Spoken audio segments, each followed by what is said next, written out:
High friends, welcome to Yashikar. நம்மளோட விஜய் டிவியில் போயிட்டுருக்க நம்மளோட சூப்பர் ஹிட்டான சீரியலில் வந்து நடிச்சிட்ருக்காரு ஹீரோ.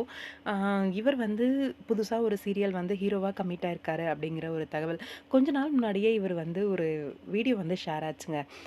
என்னென்னா ஹார்ட் பீட் வந்து சீரீஸ் போயிட்டுருக்கு இல்லையா, அதில் நடிக்கிற ஒரு நடிகை வந்து ஒரு மேக்கிங் வீடியோ வந்து ஷேர் பண்ணியிருந்தாங்க.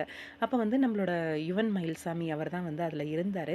என்னடா இது இவங்களோட சேர்ந்து வீடியோ ஷேர் பண்ணிருக்காரே! அப்கமிங் ஏதாவது சீரிஸ் மாரி ஏதாவது பண்றாரா? இல்ல வேற ஏதாவது ப்ராஜெக்ட் மாரி பண்றாரா? அப்படின்னு ஒரு டவுட்டு. அ அது வீடியோ வந்து கிளிப்பிங்ஸ் வந்து எடுத்து வச்சேன். ஆனா அத ஷேர் பண்ணவே இல்ல லாஸ்ட் வரைக்கும். எப்பயும் போல தான் எல்லாமே லேட் அப்டேட் அப்படின்னு உங்க மைண்ட் வாய்ஸ் எனக்கு கேட்குது. எஸ். அங் ஐ திங்க் எனக்கு தெரிஞ்சு அவரோட நியூ சீரியலோட ஷூட்டிங் தான் போல இருக்குது. இப்ப என்ன தகவல்னா, நம்மளோட யுவன் மயில்சாமி தங்கமகள் அப்படிங்கிற சீரியல் வந்து பண்ணிட்டு இருக்கார் இல்லையா? இப்போ விஜய் டிவில இன்னொரு புது சீரியல் வந்து கமிட் ஆயிருக்காரு. மெயின் லீட் ஹீரோவா வந்து கமிட் ஆயிருக்காரு அப்படிங்கிற மாரி தகவல் வந்திருக்கு. ஹீரோவாவா? அப்போ ஆல்ரெடி தங்கமகள் போயிட்டுருக்கே! ஒரே நேரத்தில 2 சீரியல்ல நடிக்கிறதுக்கு வாய்ப்பு வந்து ரொம்பவே குறைவு தான். அ அப்படியேனா கூட ஒரு 1 மந்த் வேணா கூட மேனேஜ் பண்ணி நடிப்பாங்க. மத்தபடிக்கு ஃபுல்லா 2 சீரியல்ல வந்து நடிக்கிறது அப்படிங்கிறதெல்லாம் நடக்காத ஒரு விஷயம் தான்.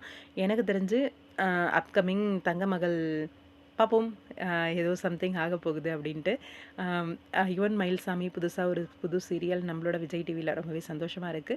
வாழ்த்துக்கள் யுவன் மயில்சாமி. உங்களோட ஆக்டிங் தங்கமகள்லயே ரொம்ப சூப்பரா இருக்கும். உங்களோட கருத்துக்கள் என்ன அப்படின்னு கமெண்ட் பாக்ஸ்ல சொல்லுங்க.